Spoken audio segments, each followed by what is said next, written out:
I was checking our channel's analytics the other day and I saw something that blew my mind.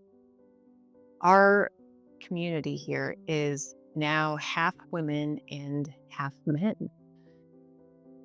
That says something really important. Men have feelings too, men have trauma too. They just don't know where to go to talk about it because they are here and they are watching. They are listening and they are showing up. If you scroll through the comments across our channel, you'll see men everywhere. Men are commenting on videos about trauma and emotional pain and breaking family cycles with their kids because they want to talk about it. They've just been taught to hide it.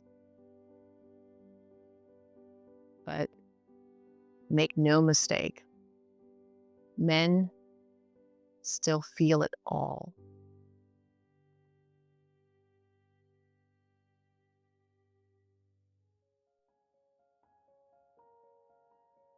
We tell boys to be strong when really what we mean is don't scare us with your feelings.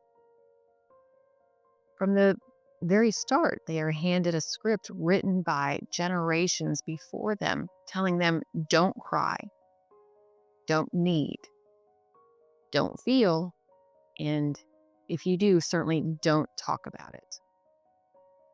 You learn fast that love and belonging and respect all come with emotional limits.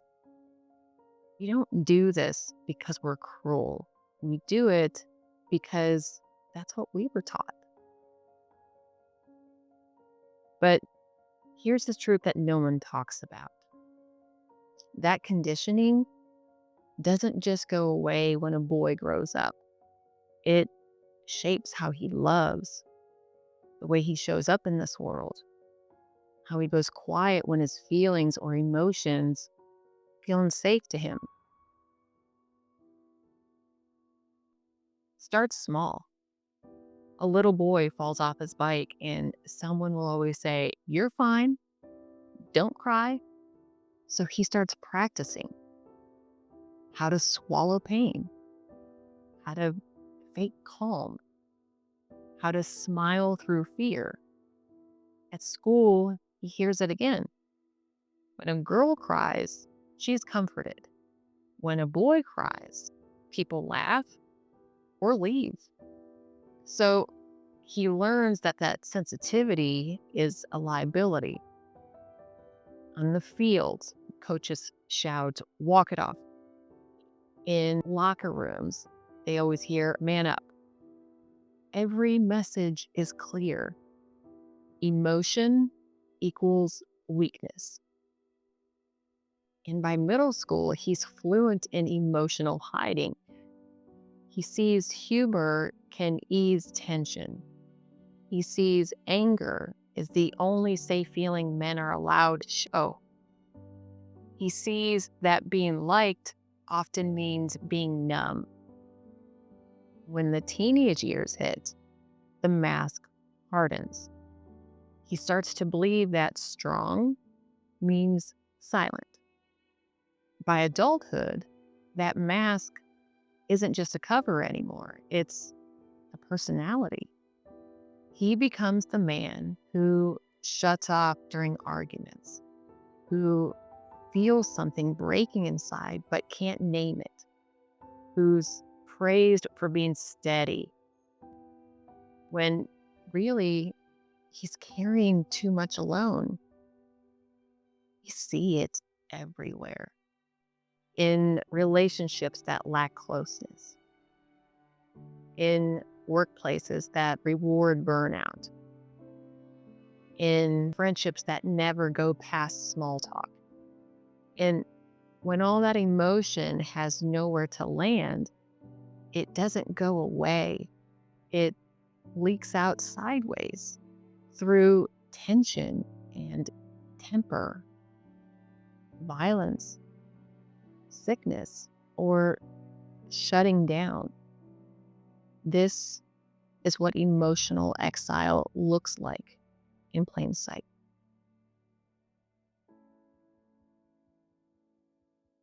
It isn't about bad men.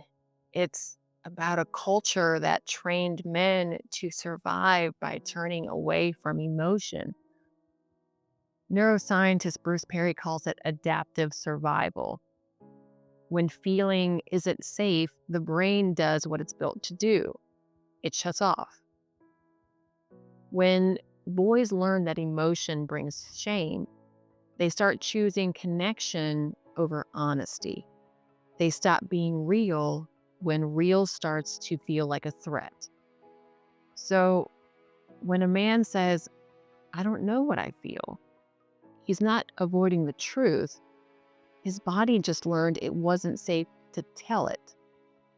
Our culture rewards men for composure, but quietly punishes them for honesty. Movies glorify toughness. Even our language gives it away.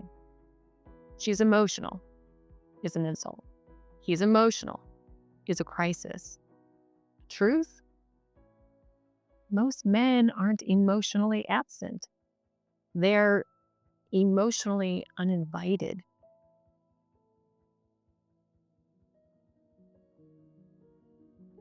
So what now?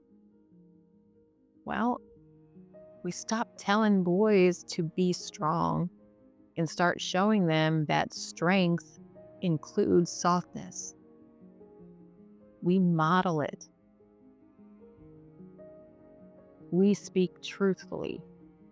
We let our sons see us cry without shame because kids don't learn from what we say, they learn from what we normalize.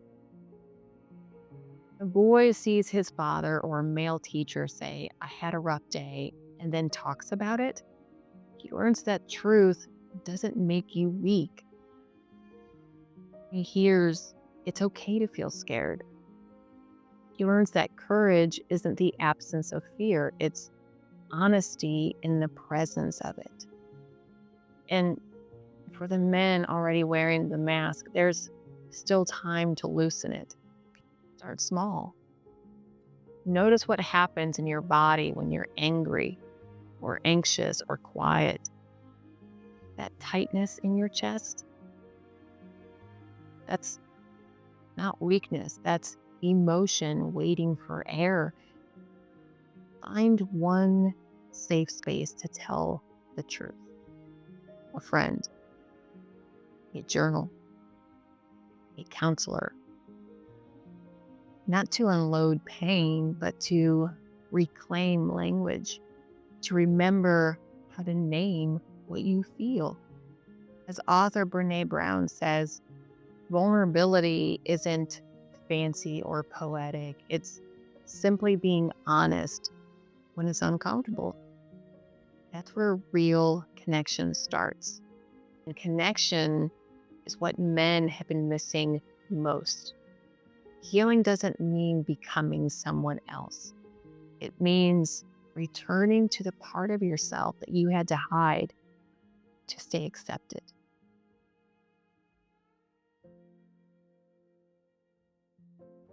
We don't need more composed men. We need honest ones who can communicate. Men who can sit with sadness without turning it into rage. Men who can say, that hurt, instead of pushing it aside. Men who can hold their boys and finally give them what they never got, permission to feel. Because when one man heals, it doesn't just change him, it changes everyone around him. Our sons are paying attention, they are watching, and they are learning how to handle emotion by watching how we handle ours. So Maybe real strength isn't how much you can bottle up, it's how much truth you can face and still stay open. That mask served its purpose. It kept families alive. But now it's time to breathe, to teach the next generation that manhood doesn't mean muting your heart.